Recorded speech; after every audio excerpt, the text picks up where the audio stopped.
I am the curator of the Royal School of Needlework. I said in my job interview that the only reason I even want to work at the Royal School of Needlework is because of Nantucket, and that is completely true. Nantucket needlework has always been extremely rich and varied, but it also is part of this larger world. This place was the site of so much textile production and textile love and interest, and that even though it's far out to sea and feels isolated sometimes, it actually is part of this very vast, it's an important player in this very vast world of needlework.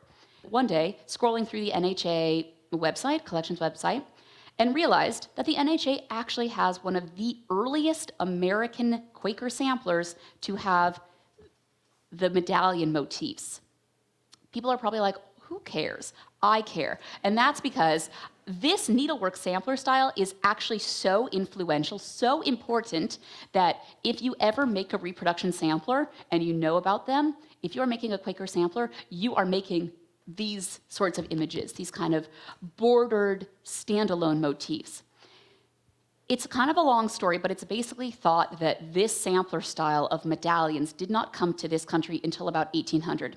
And it didn't come until the creation of a school called Westtown in England. And then the creation of a school, Ackworth in England. And then the creation of a school called Westtown in Pennsylvania in 1799, which was directly inspired by Ackworth School.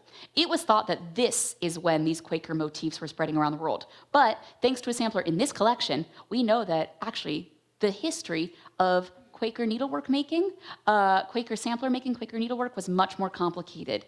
This is one of only 3 known American samplers with this style from before the creation of Westtown School in 1799. This is initialed MH 1775.